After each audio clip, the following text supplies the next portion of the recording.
जुग कर थापना, सत जुग त्रेता द्वापर साजे, चौथा कल जुग थापिया,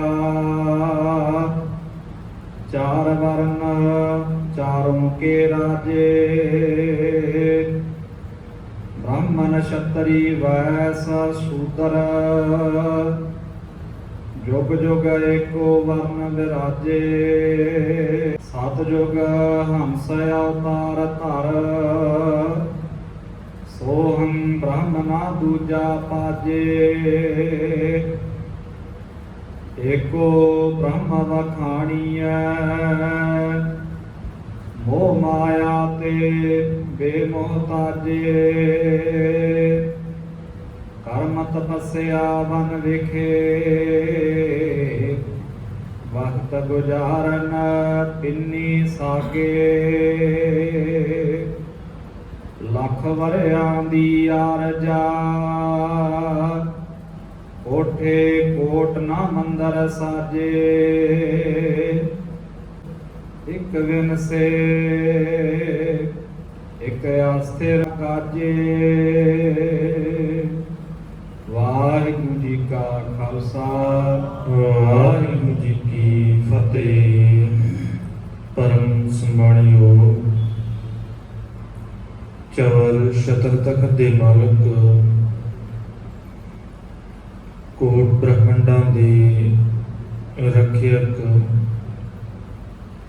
हजूर स्वामी धन धन सतगुरु साहिब श्री गुरु ग्रंथ साहिब महाराज जी की पावन मुकद्दस हजूरी दे अंदर संध्या वेले दे दीवाना की हाजरी भर रहे भागां वाले सत्संगी जनों,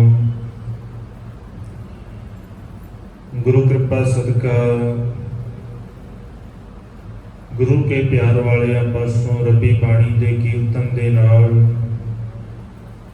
साझ बना रहे सां उपरंत भाई साहब भाई गुरदास जी दियां पवित्र वारां दी लड़ीवार विचार दे नाल जुड़न दा सुभाग समा प्राप्त होया है। इस लड़ी दे तहत पिछलेरे दीवाना दे अंदर पहली वार दियां 4 पौड़ियां दी विचार आप जियां दे नाल सांझी कीती गई सी। सतगुरां ने बख्शिश रहमत कीती है।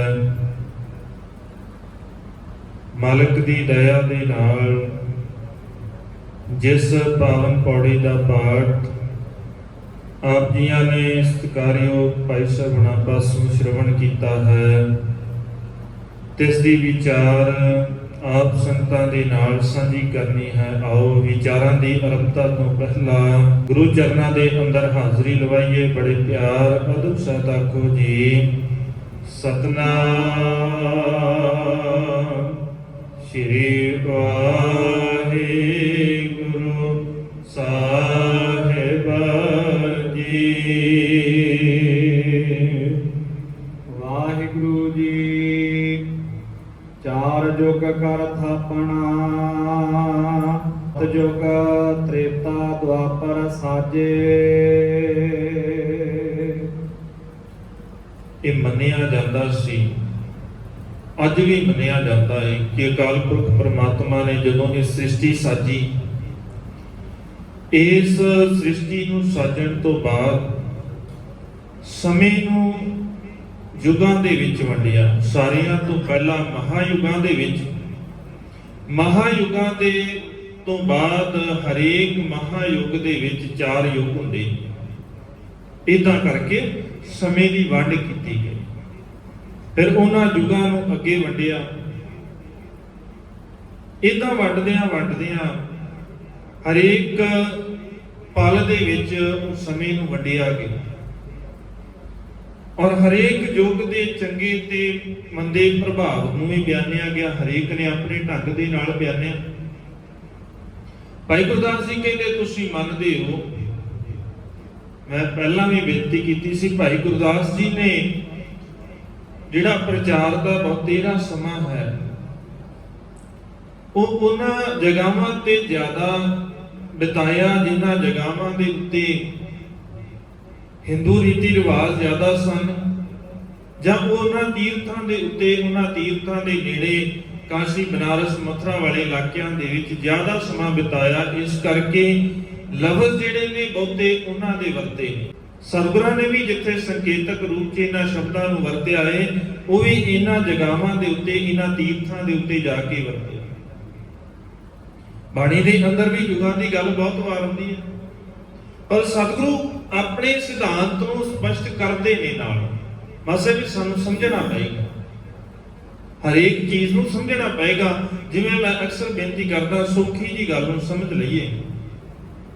ਗੁਰਬਾਣੀ ਦੇ ਅੰਦਰ ਬਹੁਤ ਵਾਰ ਇਹ ਸ਼ਬਦ ਆਉਂਦਾ ਹੈ। ਸਤਿਗੁਰੂ ਨੇ ਬੜੀ ਵਾਰ ਇਹ ਗੱਲ ਕਹੀ, ਗੁਰੂ ਦੇ ਚਰਨ ਧਿਆਉਣੇ ਨੇ, ਗੁਰੂ ਦੇ ਚਰਨਾਂ 'ਚ ਨਮਸਕਾਰ ਕਰਨੀ ਹੈ, ਗੁਰੂ ਦੇ ਚਰਨ ਹਿਰਦੇ 'ਚ ਵਸਾਉਣੇ ਨੇ। ਹੁਣੇ ਬੜੀ ਵਾਰ ਸਤਿਗੁਰਾਂ ਨੇ ਗੁਰੂ ਦੇ ਚਰਨਾਂ ਦੀ ਗੱਲ ਕੀਤੀ ਹੈ, ਪਰ ਚਰਨ ਕਿਹੜੇ ਨੇ ਇਹ ਵੀ ਗੁਰੂ ਦੇ ਕੋਲੋਂ ਪੁੱਛਣਾ ਪਏਗਾ। ਜੇ ਆਪ ਆਪਣੇ ਢੰਗ ਦੇ ਨਾਲ ਧੰਨ ਗੁਰੂ ਗ੍ਰੰਥ ਸਾਹਿਬ ਮਹਾਰਾਜ ਦਾ ਜਿਸ ਪੀੜੇ ਦੇ ਉੱਤੇ ਪ੍ਰਕਾਸ਼ ਹੁੰਦਾ ਹੈ, ਉਸ ਪੀੜੇ ਦੇ ਪਾਵਿਆਂ ਨੂੰ ਚਰਨ ਮੰਨਣ ਲੱਗ ਜਾਓ, ਕਿਸੇ ਥਮਲੇ ਨੂੰ ਚਰਨ ਮੰਨਣ ਲੱਗ ਜਾਓ, ਫਿਰ ਤੇ ਗਲਤ ਹੋ ਜਾਏਗਾ। ਗੁਰੂ ਦੇ ਕੋਲੋਂ ਜਿਸ ਦਿਨ ਪੁੱਛਾਂਗੇ, ਗੁਰੂ ਦੱਸੇਗਾ ਹਿਰਦਾ ਚਰਨ, ਹਿਰਦੇ ਦੇ ਅੰਦਰ ਚਰਨ ਕਿਹੜੇ ਨੇ? ਸ਼ਬਦ ਸਤਿਗੁਰੂ, ਗੁਰੂ ਦਾ ਸ਼ਬਦ ਨਾਨਕ ਬਾਂਧਿਓ ਪਾਰ। ਗੁਰੂ ਨੇ ਕਿਰਪਾ ਕਰਕੇ ਮੈਨੂੰ ਉਹ ਨਾਮ ਦੇ ਦਿੱਤਾ, ਉਹ ਚਰਨ ਗੁਰੂ ਦਾ ਸ਼ਬਦ ਬਖਸ਼ ਦਿੱਤਾ, ਮੈਂ ਆਪਣੇ ਹਿਰਦੇ ਦੇ ਅੰਦਰ ਵਸਾ ਲਿਆ। ਉਹਨੇ ਤੇ ਗੁਰੂ ਦੀ ਵਿਆਖਿਆ, ਆਪਣੀ ਵਿਆਖਿਆ ਅਸੀਂ ਚਰਨਾਂ ਦੀ ਜਿਹੜੀ ਮਰਜ਼ੀ ਕਰੀ ਜਾਈਏ, ਉਹ ਸਾਡੀ ਆਪਣੀ ਮੱਤ ਹੈ। ਇਦਾਂ ਹੀ ਸਤਿਗੁਰਾਂ ਨੇ ਵੀ ਇਹ ਲਫ਼ਜ਼ ਜ਼ਰੂਰ ਵਰਤੇ ਨੇ, ਪਰ ਮਾਲਕ ਨੇ ਜਿਸ ਦਿਨ ਇਹਨਾਂ ਸ਼ਬਦਾਂ ਦੀ ਵਿਆਖਿਆ ਦਿੱਤੀ, ਸਤਿਗੁਰੂ ਪਹਿਲਾਂ ਇਹ ਕਹਿੰਦੇ ਨੇ। ਰਾਮਕਲੀ ਰਾਗ ਦੇ ਅੰਦਰ ਸਤਿਗੁਰਾਂ ਨੇ ਅਸ਼ਟਪਦੀ ਦੇ ਵਿੱਚ ਇਹ ਗੱਲ ਕੀਤੀ। ਸਤਿਗੁਰੂ ਕਹਿੰਦੇ, ਤੂੰ ਕਹਿਣਾ ਹੈ ਨਾ ਪੰਡਤ ਜੀ, ਯੁੱਗ ਆ ਰਹੇ ਨੇ, ਆ ਜਿਹੜੇ ਮੰਦੇ ਕਰਮ ਹੋ ਰਹੇ ਨੇ, ਇਹ ਤਾਂ ਹੋ ਰਹੇ ਨੇ ਕਿਉਂਕਿ ਕਲਯੁਗ ਆ ਗਿਆ ਹੈ, ਤੇ ਕਲਯੁਗ ਦੇ ਮਾੜੇ ਪ੍ਰਭਾਵ ਦੇ ਕਰਕੇ ਲੋਕ ਗਲਤ ਕੰਮ ਕਰਦੇ, ਇੱਥੇ ਧੱਕਾ ਹੋ ਰਿਹਾ। ਕਲਯੁਗ ਦੇ ਮਾੜੇ ਸਮੇਂ ਦੇ ਕਰਕੇ ਇੱਥੇ ਮੰਦੇ ਕਰਮ ਹੋ ਰਹੇ ਨੇ। ਸਤਿਗੁਰੂ ਕਹਿੰਦੇ, ਚਲ ਠੀਕ ਹੈ, ਤੇਰੀ ਗੱਲ ਮੰਨ ਲੈਨੇ ਆ, ਪਰ ਇਹ ਤਾਂ ਦੱਸ ਵੀ ਜਿੱਦਣ ਸਤਿਯੁਗ ਸੀ ਉਦੋਂ ਕੋਈ ਚੰਦਰਮਾ ਵੱਖਰਾ ਚੜ੍ਹਦਾ ਸੀ? ਉਹ ਕਹਿੰਦਾ ਨਹੀਂ ਜੀ। ਸਤਿਗੁਰੂ ਕਹਿੰਦੇ ਫਿਰ ਤਾਰੇ ਹੋਰ ਹੋਣਗੇ, ਅੱਜ ਵਾਲੇ ਤਾਰੇ ਜਿਹੜੇ ਅੱਜ ਨੇ ਨਹੀਂ ਹੋਣਗੇ? ਉਹ ਕਹਿੰਦਾ ਨਾ ਜੀ, ਤਾਰੇ ਵੀ ਇਹੀ ਸੀ। ਤੇ ਸਤਿਗੁਰੂ ਕਹਿੰਦੇ ਸੂਰਜ ਕੋਈ ਵੱਖਰਾ ਹੋਵੇਗਾ, ਕਿ ਅੱਜ ਸੂਰਜ ਹੋਰ ਢੰਗ ਦਾ ਹੈ, ਉਦੋਂ ਕੋਈ ਹੋਰ ਢੰਗ ਦਾ ਹੋਵੇਗਾ? ਕਹਿੰਦਾ ਨਾ ਜੀ, ਸੂਰਜ ਵੀ ਉਹੀ ਆ। ਸਤਿਗੁਰੂ ਕਹਿੰਦੇ ਫਿਰ ਹਵਾ ਦਾ ਕੋਈ ਹਿਸਾਬ ਵੱਖਰਾ ਹੋਏਗਾ, ਹਵਾ ਕੋਈ ਦੂਜੀ ਹੋਏਗੀ? ਕਹਿੰਦਾ ਨਾ ਜੀ, ਹਵਾ ਵੀ ਇਦਾਂ ਦੀ ਸੀ। ਸਤਿਗੁਰੂ ਕਹਿੰਦੇ ਫਿਰ ਸਾਰਾ ਕੁਝ ਇਦਾਂ ਦਾ ਸੀ, ਧਰਤੀ ਉਹ ਵੱਖਰੀ ਹੋਏਗੀ, ਧਰਤੀ ਕਿਸੇ ਹੋਰ ਸਰੂਪ ਦੇ ਵਿੱਚ, ਕਿਸੇ ਹੋਰ ਰੂਪ 'ਚ ਹੋਏਗੀ? ਉਹ ਕਹਿੰਦਾ ਨਾ ਜੀ, ਧਰਤੀ ਵੀ ਇਦਾਂ। ਮਾਲਕ ਕਹਿੰਦੇ ਫਿਰ ਦੱਸ, ਸੇਈ ਚੰਦ ਚੜ੍ਹੈ ਸੇ ਤਾਰੇ, ਸੇਈ ਦਿਨੀਅਰ ਤਤਰ ਹੈ, ਸਾ ਧਰਤੀ ਸਾ ਪੌਣ ਝੁਲਾਰੇ, ਜੁਗ ਜੀ ਖੇਲੇ ਥਾਵ ਕੈਸ। ਹੁਣ ਦੱਸ ਵੀ ਜਦੋਂ ਸਾਰਾ ਕੁਝ ਉਹੀ ਆ, ਫਿਰ ਯੁੱਗ ਕਿਹੜਾ ਆ ਗਿਆ? ਗੁਰੂ ਨਾਨਕ ਸਾਹਿਬ ਮਹਾਰਾਜ ਦੀ ਵਿਆਖਿਆ, ਜੁਗ ਜੀ ਖੇਲੇ ਥਾਮ ਕੈਸੇ। ਮਾਲਕ ਕਹਿੰਦੇ ਮੈਂ ਦੱਸਾਂ ਵੀ ਯੁੱਗ ਕਿਹੜਾ ਹੈ, ਕਿੱਦਾਂ ਦਾ ਯੁੱਗ? ਜੇ ਤੂੰ ਕਲਯੁਗ ਦੀ ਗੱਲ ਕਰਦਾ ਹੈ, ਸਤਿਗੁਰੂ ਕਹਿੰਦੇ ਕਲਯੁਗ ਦਾ ਹਿਸਾਬ ਕੀ ਹੈ? ਮਾਲਕ ਕਹਿੰਦੇ ਕਲਯੁਗ ਕੀ ਹੈ? ਹੋਵੇ ਪ੍ਰਵਾਣਾ ਕਰੇ ਧਿਆਣਾ, ਕਲ ਲਖਣ ਵਿਚਾਰ। ਜਦੋਂ ਕੋਈ ਧੱਕੇਸ਼ਾਹੀ ਕਰਨ ਵਾਲਾ, ਕੋਈ ਮੰਦੇ ਕਰਮ ਕਰਨ ਵਾਲਾ ਜਿੱਦਣ ਪ੍ਰਮਾਣਿਤ ਮੰਨਿਆ ਜਾਣ ਲੱਗ ਜਾਵੇ, ਜਿੱਦਣ ਉਹਦੀ ਉੱਚੇ ਅਹੁਦਿਆਂ ਦੇ ਉੱਤੇ ਉਹ ਜਾਣ ਲੱਗ ਜਾਵੇ, ਗਲਤ ਕੰਮ ਕਰਨ ਵਾਲਾ, ਬਸ ਉਹ ਕਲਯੁਗ ਹੈ। ਜਿੱਥੇ ਇਦਾਂ ਹੋ ਰਿਹਾ ਹੈ ਉਹ ਕਲਯੁਗ ਹੈ। ਜਿੱਥੇ ਧੱਕੇਸ਼ਾਹੀ ਵਾਲਾ ਜਿਹੜਾ ਧੱਕਾ ਕਰਦਾ ਹੈ, ਜਿਹੜਾ ਮਾੜਾ ਕਰਮ ਕਰ ਰਿਹਾ ਹੈ, ਸਤਿਗੁਰੂ ਕਹਿੰਦੇ ਜਿਹੜੇ ਮਨੁੱਖ ਇਦਾਂ ਕਰਦੇ ਨੇ, ਜਿਸ ਦਿਨ ਉਹ ਉੱਚੇ ਅਹੁਦਿਆਂ ਤੇ ਜਾਣ ਲੱਗ ਜਾਣ, ਜਿੱਦਣ ਉਹ ਫੈਸਲੇ ਸੁਣਾਉਣ ਲੱਗ ਜਾਣ, ਸਤਿਗੁਰੂ ਕਹਿੰਦੇ ਬਸ ਉਹ ਦਿਨ ਕਲਯੁਗ ਹੈ। ਮਾਲਕ ਕਹਿੰਦੇ ਫਿਰ ਜੀਵਨ ਤਲਬ ਨਿਵਾਰ, ਜੀਵਨ ਤਲਬ ਨਿਵਾਰ ਇਹ ਹੈ ਜਿਸ ਦਿਨ ਤੂੰ ਖੁਦ ਗਰਜੀ ਤੇਰੇ ਅੰਦਰੋਂ ਨਿਕਲ ਗਈ। ਜਿਨ੍ਹਾਂ ਦੇ ਅੰਦਰ ਜਦੋਂ ਤੱਕ ਖੁਦ ਗਰਜੀ ਹੈ, ਉਦੋਂ ਤੱਕ ਇਹ ਕੀ ਹੈ? ਕਲਯੁਗ। ਜਦੋਂ ਖੁਦ ਗਰਜੀ ਨਿਕਲ ਗਈ, ਸਤਿਯੁਗ। ਮਾਲਕ ਨੇ ਸੁਭਾਅ ਵੀ ਬਿਆਨ ਕੀਤਾ। ਜੇ ਯੁਗਾਂ ਦੀ ਗੱਲ ਕਰਦੇ ਆ, ਗੁਰੂ ਨਾਨਕ ਸਾਹਿਬ ਮਹਾਰਾਜ ਨੇ ਆਸਾ ਕੀ ਵਾਰ ਦੇ ਅੰਦਰ ਰੋਜ਼ਾਨਾ ਸ਼ਬਦ ਪੜ੍ਹਦੇ ਆ। ਹੁਣ ਜੇ ਵਿਆਖਿਆ ਉਹਨਾਂ ਦੀ ਹੋਰ ਢੰਗ ਦੇ ਨਾਲ ਅਖਰੀ ਅਰਥਾਂ ਦੇ ਨਾਲ ਕਰਾਂਗੇ ਤੇ ਫਿਰ ਗਲਤ ਹੋ ਜਾਏਗਾ। ਮਾਲਕ ਕਹਿੰਦੇ ਸਤਿਯੁਗ ਰਥ ਸੰਤੋਖ ਕਾ, ਜਿਸ ਦਿਨ ਸੰਤੋਖ ਤੇਰੇ ਜੀਵਨ ਦੇ ਅੰਦਰ ਆ ਗਿਆ ਉਸੇ ਦਿਨ ਕੀ ਆਏ? ਸਤਿਯੁਗ ਹੈ। ਜਿਸ ਮਨੁੱਖ ਦੇ ਅੰਦਰ ਸੰਤੋਖ ਆ ਗਿਆ, ਜਿਸ ਇਲਾਕੇ ਦੇ ਵਿੱਚ, ਜਿਸ ਜਗ੍ਹਾ ਦੇ ਉੱਤੇ ਜਿਸ ਮਨੁੱਖ ਦੇ ਅੰਦਰ ਸੰਤੋਖ ਹੈ ਉਹ ਸਤਿਯੁਗ ਦੇ ਵਿੱਚ ਹੈ। ਇੱਕੋ ਹੀ ਥਾਂ ਦੇ ਉੱਤੇ ਚਾਰੇ ਯੁੱਗ ਹੋ ਸਕਦੇ ਨੇ, ਇੱਕੋ ਸਮੇਂ ਦੇ ਵਿੱਚ ਇੱਕੋ ਜਗ੍ਹਾ ਦੇ ਉੱਤੇ। ਇਹ ਸਾਡੀ ਸੁਰਤ ਕਿਹੜੇ ਢੰਗ ਦੇ ਨਾਲ ਚੱਲਦੀ ਹੈ? ਜਿੱਦਣ ਸੰਤੋਖ ਹੈ ਸਾਡੀ ਜ਼ਿੰਦਗੀ 'ਚ, ਸਤਿਯੁਗ ਰਥ ਸੰਤੋਖ ਕਾ ਧਰਮ ਅੱਗੇ ਰਥਵਾ। ਮੰਨਿਆ ਜਾਂਦਾ ਸੀ ਵੀ ਇਦਾਂ ਯੁੱਗ ਨੂੰ ਚਲਾਉਣ ਵਾਲੇ ਵੀ ਇੱਕ ਰਥ ਹੈ, ਇੱਕ ਰਥਵਾ ਹੈ ਜਿਹੜਾ ਰਥ ਨੂੰ ਚਲਾਉਂਦਾ। ਸਤਿਗੁਰੂ ਕਹਿੰਦੇ ਜਦੋਂ ਮਨੁੱਖ ਦਾ ਤੀਜਾ ਧਰਮੀ ਬਣਨ ਦਾ ਹੋ ਜਾਏ ਨਾ, ਇੱਕ ਹੁੰਦਾ ਹੈ ਧਰਮੀ ਦਿਖਣਾ, ਇੱਕ ਧਰਮੀ ਬਣਨਾ। ਇਸ ਗੱਲ ਨੂੰ ਹਮੇਸ਼ਾ ਚੇਤਾ ਰੱਖਿਓ। ਜਦੋਂ ਟੀਚਾ ਕਿਸੇ ਦਾ ਇਹ ਹੋ ਜਾਏ ਕਿ ਮੈਂ ਧਰਮੀ ਬਣਨਾ ਹੈ, ਗੁਰੂ ਦੀ ਨਜ਼ਰ 'ਚ ਪ੍ਰਵਾਨ ਹੋਣਾ ਹੈ, ਉਦੋਂ ਉਹਦੀ ਜ਼ਿੰਦਗੀ ਦੇ ਅੰਦਰ ਸਬਰ ਆਉਣਾ ਸ਼ੁਰੂ ਹੋ ਜਾਂਦਾ। ਜਿਸ ਦਿਨ ਸਬਰ ਆ ਗਿਆ ਜ਼ਿੰਦਗੀ 'ਚ, ਧਰਮ ਆ ਗਿਆ, ਮਾਲਕ ਕਹਿੰਦੇ ਉਸੇ ਦਿਨ ਸਤਿਯੁਗ ਦੇ ਵਿੱਚ ਆ ਗਿਆ। ਕਿਉਂਕਿ ਗੁਰਬਾਣੀ ਨੇ ਵਿਆਖਿਆ ਦਿੱਤੀ ਜਦੋਂ ਧੱਕਾ ਹੋਣ ਲੱਗ ਜਾਏ, ਜਿਸ ਜਗ੍ਹਾ ਤੇ ਧੱਕਾ ਹੋਵੇ ਤੇ ਕੀ ਜਦ ਸਤਿਯੁਗ ਜਿਹੜਾ ਮੰਨਿਆ ਜਾਂਦਾ ਹੈ, ਉਸ ਸਤਿਯੁਗ ਦਾ ਇਤਿਹਾਸ ਪੜ੍ਹ ਕੇ ਦੇਖ ਲਿਆ ਜੀ ਕਿ ਉੱਥੇ ਧੱਕਾ ਨਹੀਂ ਹੁੰਦਾ। ਬੜੀਆਂ ਉਦਾਹਰਨਾਂ ਨੇ ਜਿਹੜਾ ਸਤਿਯੁਗ ਮੰਨਿਆ ਜਾਂਦਾ ਹੈ, ਉਸ ਸਤਿਯੁਗ ਦੇ ਵਿੱਚ ਪੜ੍ਹ ਕੇ ਦੇਖ ਲਿਓ ਬੜੇ ਧੱਕੇ ਹੋਏ ਆ। ਮਾਲਕ ਦੀ ਵਿਆਖਿਆ ਵੀ ਜਿੱਥੇ ਧੱਕਾ ਹੋ ਰਿਹਾ ਹੈ, ਜਿੱਥੇ ਧੱਕਾ ਕਰਨ ਵਾਲਾ ਖੁਦ ਗਰਜ ਇਨਸਾਨ ਉੱਚੇ ਅਹੁਦੇ ਦੇ ਉੱਤੇ ਆ, ਪ੍ਰਵਾਨਿਤ ਮੰਨਿਆ ਜਾਂਦਾ ਹੈ, ਉੱਥੇ ਸਤਿਯੁਗ ਨਹੀਂ ਹੋ ਸਕਦਾ। ਇਹ ਗੁਰੂ ਦੀ ਵਿਆਖਿਆ। ਜੇ ਆਪਣੀ ਵਿਆਖਿਆ ਕਰਾਂਗੇ ਤੇ ਫਿਰ ਆਪਣੀ ਮਤ ਦੇ ਨਾਲ ਜਿੱਦਾਂ ਦੀ ਮਰਜ਼ੀ ਕਰਦੇ ਰਹੀਏ। ਸਤਿਯੁਗ ਰਥ ਸੰਤੋਖ ਕਾ ਧਰਮ ਅੱਗੇ ਰਥਵਾ। ਹੁਣ ਇਹ ਸਤਿਗੁਰੂ ਦੀ ਵਿਆਖਿਆ ਹੈ। ਜੇ ਆਪਣੀਆਂ ਵਿਆਖਿਆ ਕਰਾਂਗੇ ਫਿਰ ਗਲਤ ਹੈ। ਜਿਸ ਦਿਨ ਗੁਰੂ ਦੇ ਕੋਲੋਂ ਪੁੱਛ ਕੇ ਵਿਆਖਿਆ ਕਰਾਂਗੇ ਉਸੇ ਦਿਨ ਠੀਕ ਹੋ ਜਾਏਗਾ। ਇਦਾਂ ਹੀ ਭਾਈ ਗੁਰਦਾਸ ਜੀ ਕਹਿੰਦੇ ਵੀ ਮੰਨਿਆ ਜਾਂਦਾ ਹੈ। ਇਦਾਂ ਕਹਿੰਦੇ ਨੇ ਵੀ ਮਾਲਕ ਨੇ ਇਸ ਸ੍ਰਿਸ਼ਟੀ ਨੂੰ ਸਾਜਿਆ, ਇਸ ਸ੍ਰਿਸ਼ਟੀ ਨੂੰ ਸਾਜਣ ਤੋਂ ਬਾਅਦ ਮਹਾਯੁੱਗ ਬਣਾਏ, ਉਹਨਾਂ ਨੂੰ ਫਿਰ ਇਹਨਾਂ ਚਾਰ ਯੁੱਗਾਂ ਦੇ ਵਿੱਚ ਵੰਡ ਦਿੱਤਾ।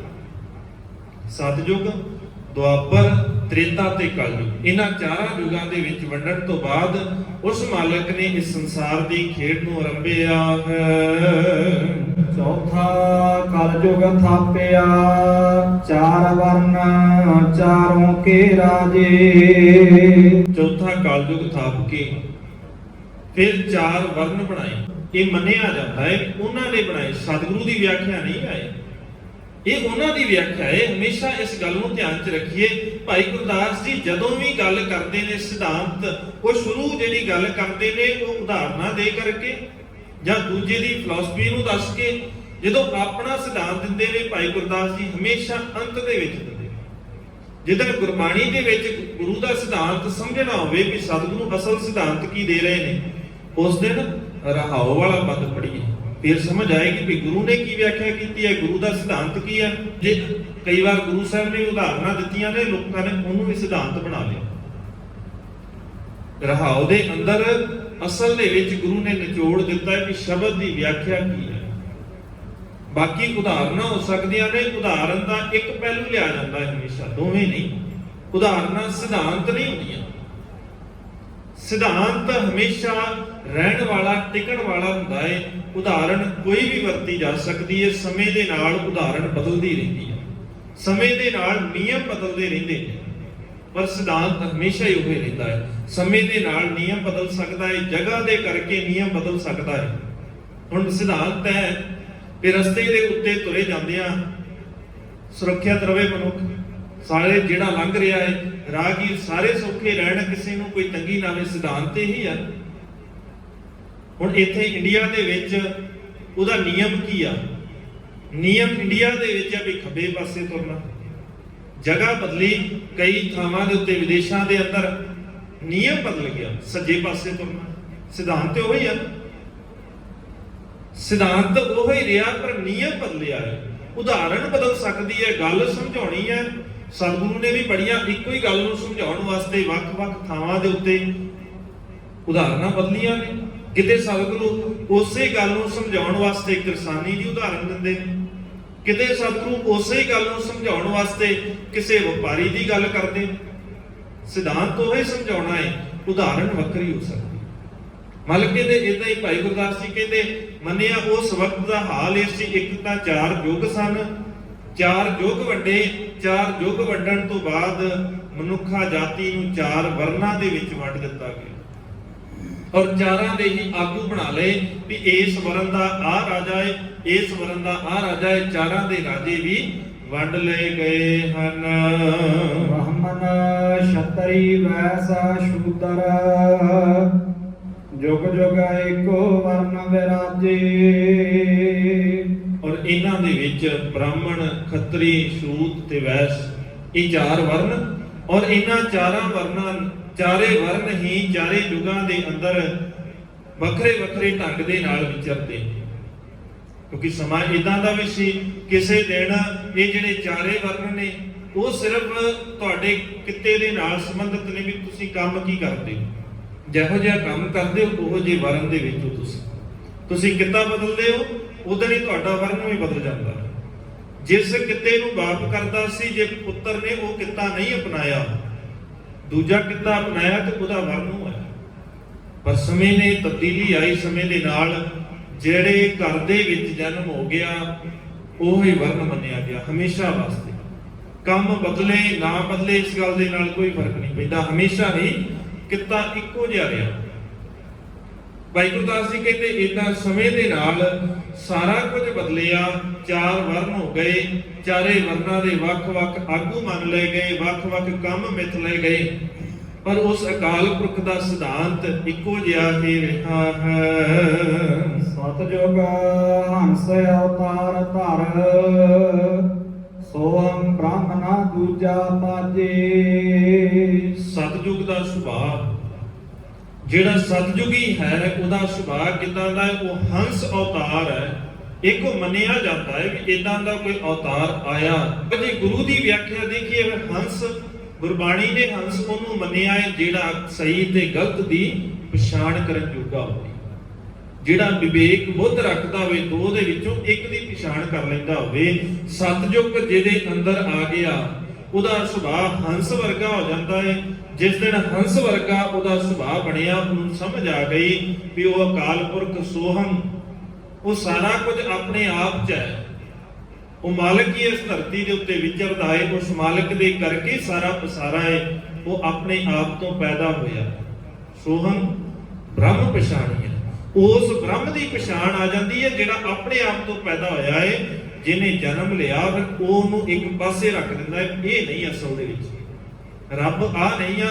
ਰੱਬ ਉਹ ਹੈ ਜਿਹੜਾ ਆਪਣੇ ਆਪ ਤੋਂ ਪੈਦਾ ਹੋਇਆ, ਜਿਹੜਾ ਆਪਣੇ ਆਪ ਤੋਂ ਪੈਦਾ ਹੋ ਕੇ ਸਾਰੀ ਕਾਇਨਾਤ ਨੂੰ ਸਾਜ ਰਿਹਾ ਹੈ। ਨਾ ਦੂਜਾ ਪਾਜੇ, ਫਿਰ ਦੂਜੇ ਪਖੰਡਾਂ 'ਚ ਨਹੀਂ ਪਿਆ, ਫਿਰ ਦੂਜਿਆਂ ਦੇ ਵਾਲੇ ਪਾਸੇ ਨਹੀਂ ਦੌੜਦਾ ਵੀ ਇਹਦੇ ਕੋਲੋਂ ਮੰਗ ਲਵਾਂ, ਉਹਦੇ ਕੋਲੋਂ ਮੰਗ ਲਵਾਂ। ਫਿਰ ਇੱਕ ਅਕਾਲ ਪੁਰਖ ਦਾ ਆਸਰਾ ਆਪਣੀ ਜ਼ਿੰਦਗੀ ਦੇ ਅੰਦਰ ਧਾਰਦਾ ਹੈ। ਅਕਾਲ ਪੁਰਖ ਜਿਹੜਾ ਸਮੇਂ ਦੇ ਪ੍ਰਭਾਵ ਤੋਂ ਰਹਿਤ ਹੈ, ਜਿਹੜਾ ਜੂਨਾਂ ਦੇ ਵਿੱਚ ਨਹੀਂ ਪੈਂਦਾ। ਮਾਲਕ ਤਾਂ ਇੱਥੋਂ ਤੱਕ ਕਹਿੰਦੇ ਨੇ, ਸਤਿਗੁਰੂ ਬਖਸ਼ਿਸ਼ ਕਰਦੇ, ਕਹਿੰਦੇ ਉਹ ਤੇ ਜ਼ੁਬਾਨ ਸੜ ਜਾਵੇ, ਉਹ ਤੇ ਮੂੰਹ ਸੜ ਜਾਵੇ।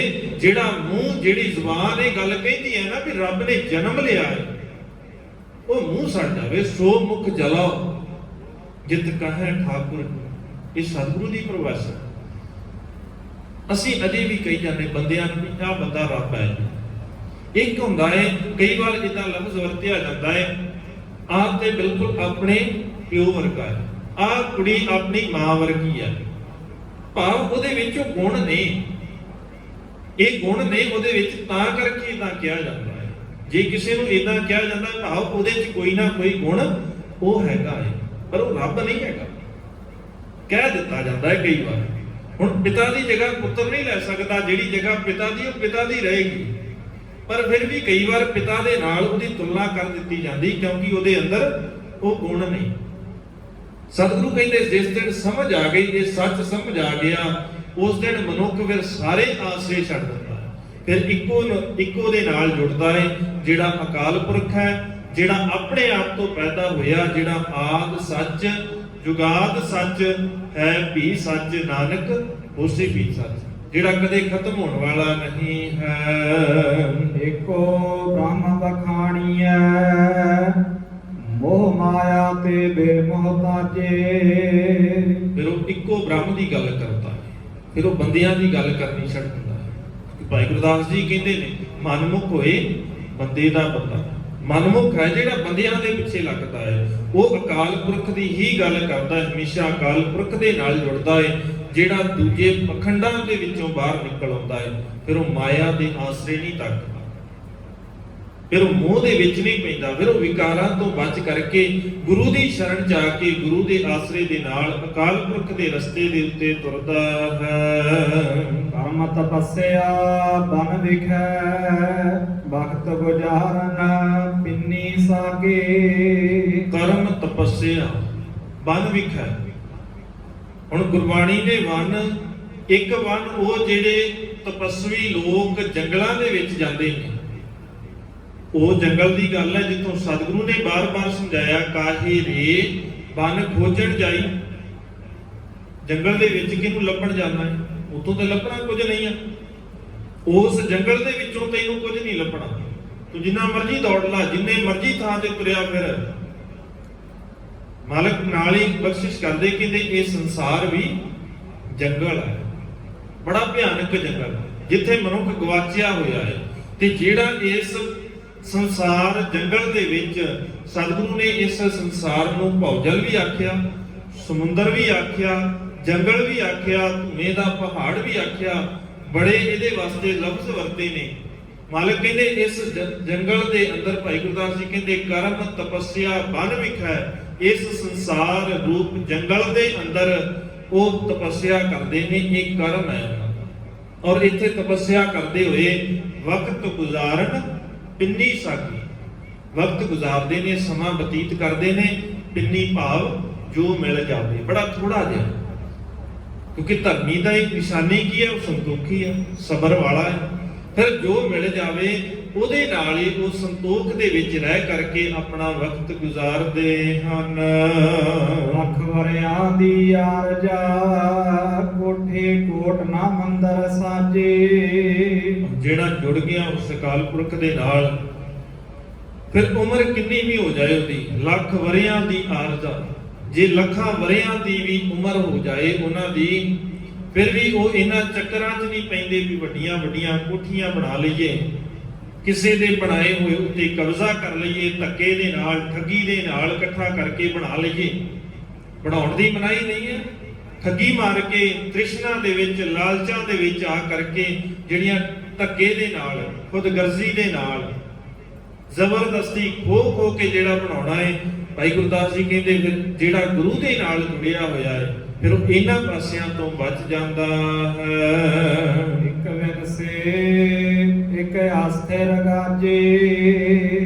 ਕਈਆਂ ਨੂੰ ਤੇ ਸਮਝ ਆ ਗਈ ਵੀ ਇਸ ਸੰਸਾਰ ਦੇ ਅੰਦਰੋਂ ਬਿਨਸ ਜਾਣਾ ਹੈ। ਇੱਕ ਅਸਥਿਰ ਗੱਜ ਹੈ, ਇੱਕ ਅਸਥਿਰ ਨੇ ਪਤਾ ਹੈ ਕਿ ਰਹਿਣਾ ਤਾਂ ਨਹੀਂ ਹੈ, ਇਹ ਤੇ ਪਤਾ ਹੈ, ਪਰ ਫਿਰ ਵੀ ਗੱਜਦੇ ਫਿਰਦੇ ਨੇ ਵੀ ਅਸੀਂ ਬੜੇ ਤਗੜੇ, ਅਸੀਂ ਬੜੇ ਤਾਕਤਵਰ ਹਾਂ। ਪਰ ਜਿਹੜੇ ਗੁਰੂ ਸਿਧਾਂਤ ਦੇ ਨਾਲ ਜੁੜ ਗਏ, ਗੁਰੂ ਸ਼ਬਦ ਦੇ ਨਾਲ ਜੁੜ ਗਏ, ਫਿਰ ਉਹ ਹਮੇਸ਼ਾ ਵਾਸਤੇ ਉਹ ਰਹਿੰਦੇ ਨੇ। ਉਹਨਾਂ ਦੀ ਸਿੱਖਿਆ, ਉਹਨਾਂ ਦੇ ਦੱਸੇ ਹੋਏ ਮਾਰਗ, ਉਹਨਾਂ ਦੇ ਪਾਏ ਹੋਏ ਪੂਰਨੇ, ਸੰਸਾਰ ਉਹਨਾਂ ਦੇ ਪਾਏ ਹੋਏ ਪੂਰਨਿਆਂ ਦੇ ਉੱਤੇ ਤੁਰਦਾ ਹੈ। ਉਹ ਹਮੇਸ਼ਾ ਸੱਚ ਦੇ ਮਾਰਗ ਨੂੰ ਇੱਕ ਨਵਾਂ ਮੋੜ ਦੇ ਕੇ ਜਾਂਦੇ ਨੇ। ਗੁਰ ਸ਼ਬਦੀ ਗੋਬਿੰਦ ਗੱਜਿਆ, ਗੁਰੂ ਦੇ ਸ਼ਬਦ ਦੇ ਰਾਹੀਂ ਫਿਰ ਉਹ ਗੱਜਦੇ ਨੇ ਹਮੇਸ਼ਾ। ਉਹ ਅਕਾਲ ਪੁਰਖ, ਉਹਦਾ ਸਿਧਾਂਤ ਗੁਰਮੁਖਾਂ ਦੇ ਅੰਦਰ, ਗੁਰੂ ਕੇ ਪਿਆਰਿਆਂ ਦੇ ਅੰਦਰ ਹਮੇਸ਼ਾ ਹੀ ਵਸਦਾ ਹੈ। ਔਰ ਉਹ ਜਿਹੜੇ ਗੁਰੂ ਕੇ ਪਿਆਰੇ ਨੇ, ਉਹਨਾਂ ਦੀ ਵਿਚਾਰਧਾਰਾ, ਉਹਨਾਂ ਦੀ ਸਿੱਖਿਆ ਦੇ ਨਾਲ ਇਹ ਸਾਰਾ ਸੰਸਾਰ ਤਰਦਾ ਹੈ। ਸਤਿਗੁਰੂ ਰਹਿਮਤ ਕਰਨ। ਗੁਰਬਾਣੀ ਦੀ ਵਿਚਾਰ ਕਰਦੇ ਆ, ਭਾਈ ਗੁਰਦਾਸ ਜੀ ਦੀਆਂ ਵਾਰਾਂ ਦੀ ਵਿਚਾਰ ਕਰਦੇ ਆ। ਬੇਅੰਤ ਭੁੱਲਾਂ ਹੋ ਗਈਆਂ ਹੋਣਗੀਆਂ, ਸਤਿਗੁਰੂ ਰਹਿਮਤ ਕਰਨ, ਬਖਸ਼ ਲੈਣ। ਗੁਰੂ ਕੀ ਸੰਗਤ ਬਖਸ਼ਣ ਯੋਗ ਹੈ, ਬਖਸ਼ ਲੈਣਾ ਜੀ। ਬੁਲਾਓ ਜੀ ਫਤਿਹ। ਆਖੋ ਜੀ ਵਾਹਿਗੁਰੂ ਜੀ ਕਾ ਖਾਲਸਾ, ਵਾਹਿਗੁਰੂ ਜੀ ਕੀ ਫਤਿਹ।